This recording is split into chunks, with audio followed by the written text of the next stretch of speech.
Good afternoon and welcome to the Chronicle on MOR Radio. This is where we delve into the stories that shape our world.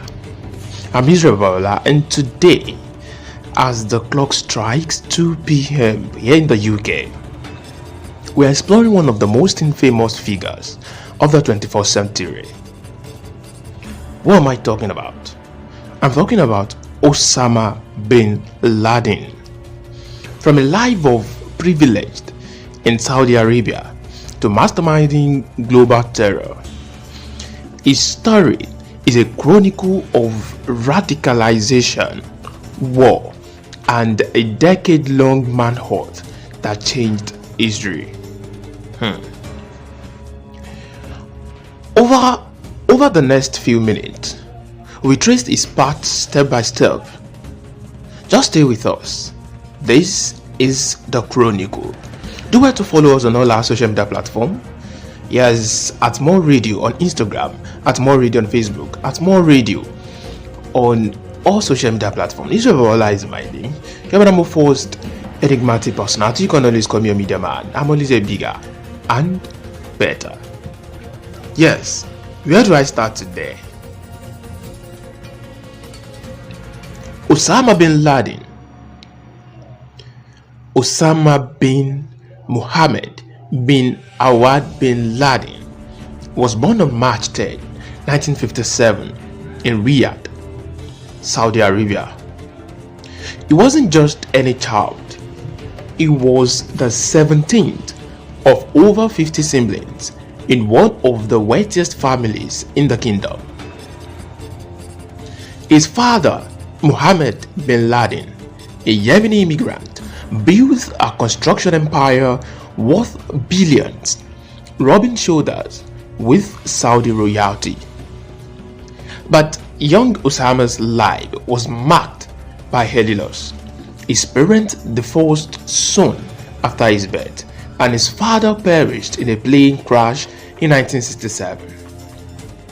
Raised by his mother and stepfather, Osama grew up devout, soft-spoken, and vulgar, a tall left-handed boy who loved poetry, horses, and even supported Arsenal Football Club. Osama bin Laden married young at 17 to his cousin Najwa and would go on to have up to 5 wives and 20 to 26 children. A strict father, he cherished family picnics in the desert, but his path was about to veer into the sand of conflict.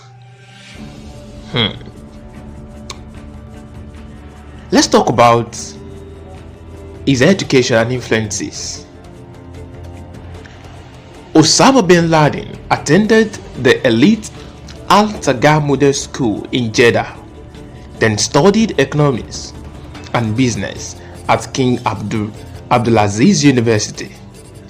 Some say he graduated in civil engineering, others claim he left to pursue religion. What we know is he was deeply influenced by Islamist thinkers like Abdullah Azam and the Muslim Brotherhood's Sayyid Qutb, whose writing fueled his anti-Western views. He dabbled in the family business, but the real spark came in 1979, the Soviet invasion of Afghanistan. Bin Laden saw it as an attack on Islam itself. It is still the Chronicle on your favorite internet-based radio station, MOR Radio. Israel Baola still behind the MIC. Of course, like I said, you can enjoy the audio streaming via www.morradio.co.uk. You can visit Radio Box, you can visit Radio Garden. Just search morradio.uk. Do well to search everywhere. And also visit those platforms to enjoy the audio streaming. I I said he dabbled in the family business, but the real spark came in 1979, the Soviet invasion of Afghanistan.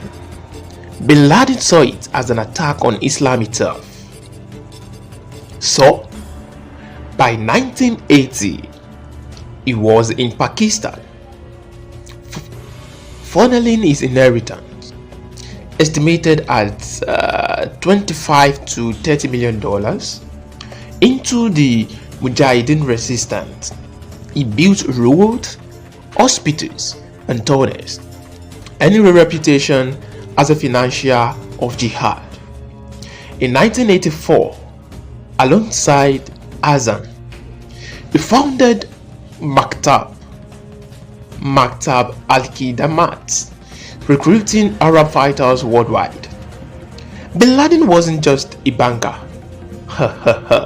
By 1986, he was on the front lines, fighting in battles like Jaji, where he claimed divine protection amid Soviet bombardment. The story of Osama bin Laden. Tell your children to listen. Tell your children to come closer to MOR Radio. Tell them it's a digital radio. Tell them they can join using their smartphones. And if you like, you can connect to the edifier speakers in your various homes.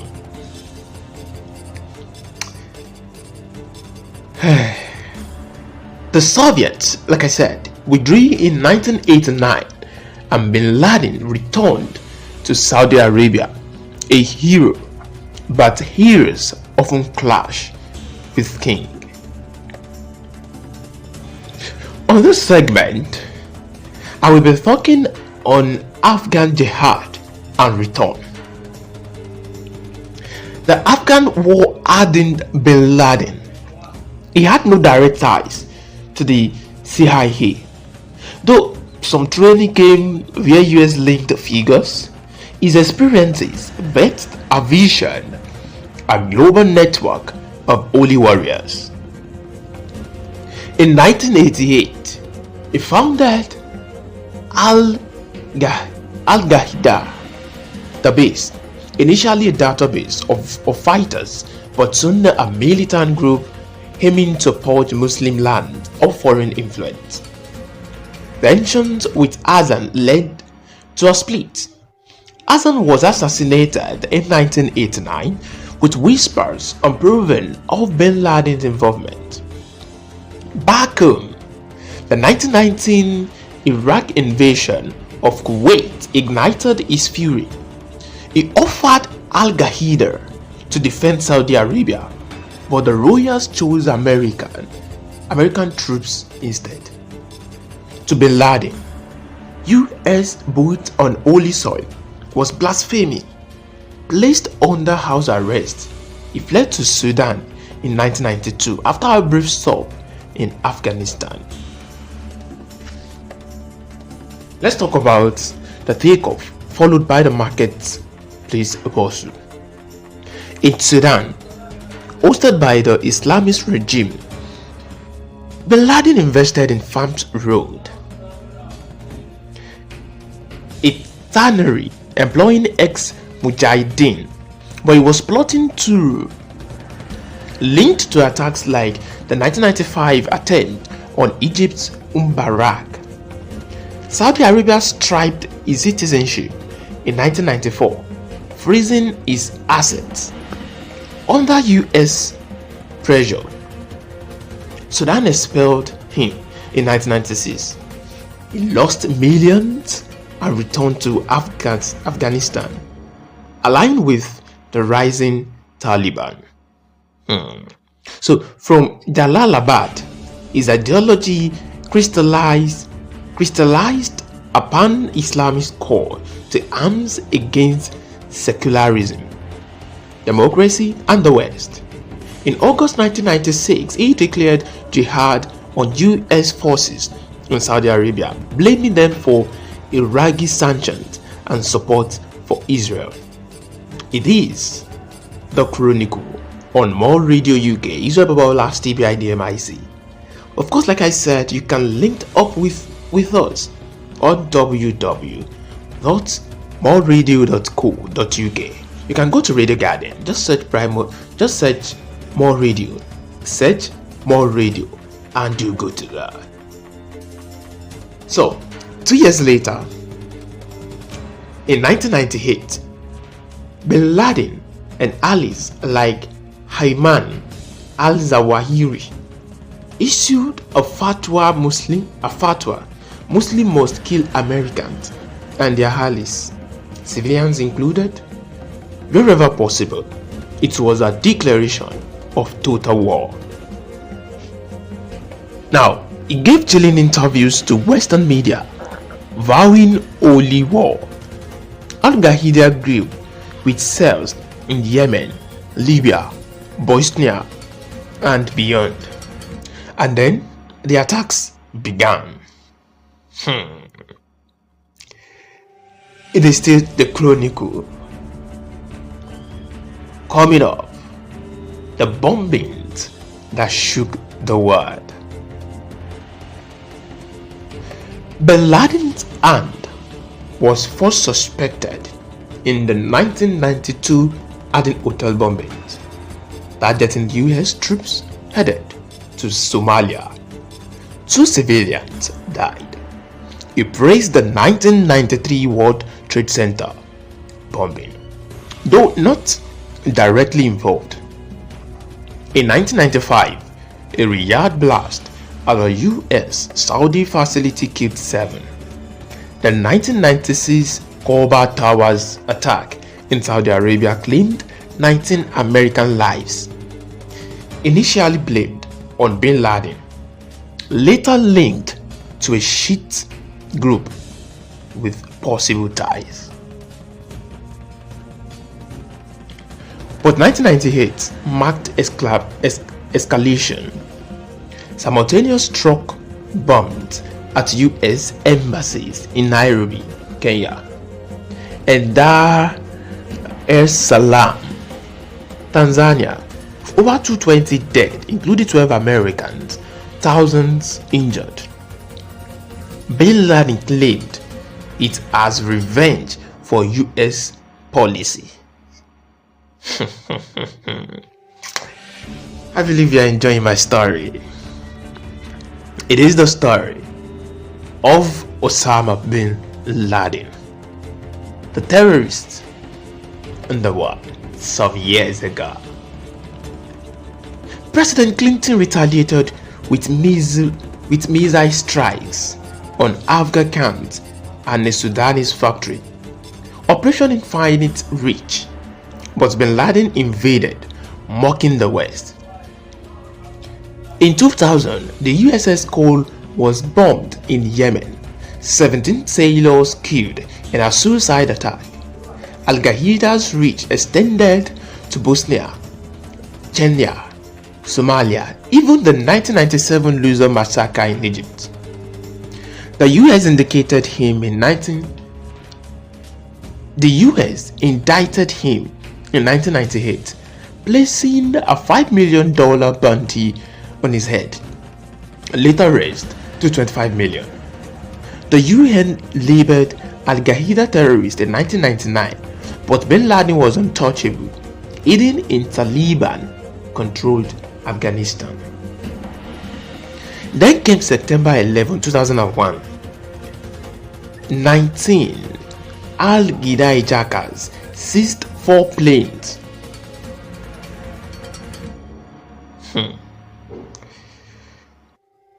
Seized 4 planes.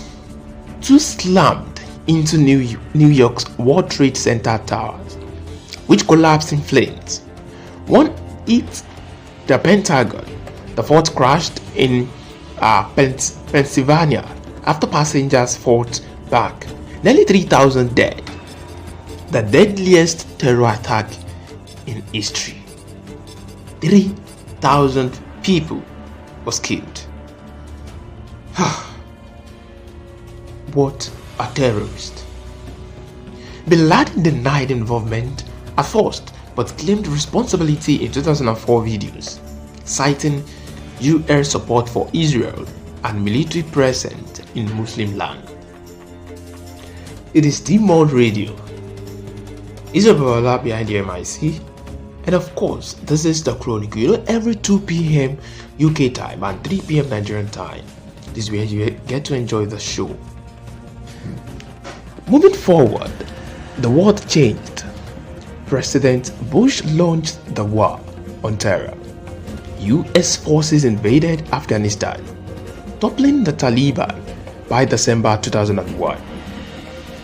Bin Laden escaped to Tora Bora Mountain amidst opportunity blamed on insufficient troops. He vanished into the Afghanistan-Pakistan border, releasing doubting messages. Threats in 2004 criticisms of Obama in 2009. From hideout to Waziristan or Sitra, he directed Al-Qaeda, advising on strategy while invading drones. This is the story of Osama bin Laden, and we are live on MOR Radio UK. Israel Pabola stay behind the MIC. Moving forward, by 2005, he settled in a fortified compound in Abbottabad, Pakistan, near a military academy. No phones, no internet, couriers only. Allegations swirled that Pakistan's ISI knew, but they denied it. Now, let's talk about the manhunt and death of Osama bin Laden. The global manhunt intensified under Bush and Obama. In 1996, CIA order allowed his capture or killing. Intelligence pieced together clues a carrier led to Abbottabad. On May 2, 2011 to May 1 in the US, Operation Neptune Spear unfolded. US Navy SEALs raided the compound in stealth helicopters. In the dead of night, they stormed in bin Laden, unarmed but reaching for weapons, was shot in the head and chest. This is the Chronicle on MOR Radio UK. Of course, you can visit our website www.morradio.co.uk. You can go to Radio Garden. You can go to Zeno Radio. Just search MOR Radio to enjoy the audio streaming. Israel Babaola is my name. Moving forward on this very interesting edition of the Chronicle. After he was shot dead, bin Laden, unarmed but reaching for weapons, was shot in the head and chest. His body was identified by DNA flown to the USS Carl Vinton and buried at Sea per Islamic Rite. Obama announced it to the world. Justice has been done. Al-Qaeda confirmed his death, vowing revenge. Ayman al-Zawahiri took over. The Abbottabad compound was raised in 2012. Document says revealed bin Laden's worries, drone strikes, dismantling Al-Qaeda, pleased to avoid civilian deaths.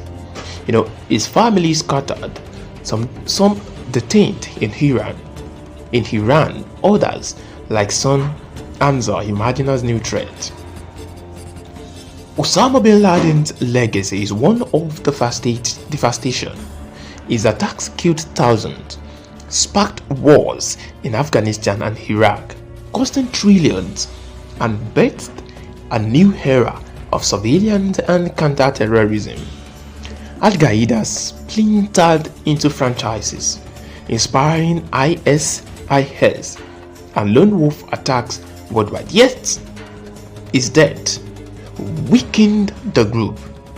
Today, as we reflect, Bin Laden symbolizes the periods of extremism.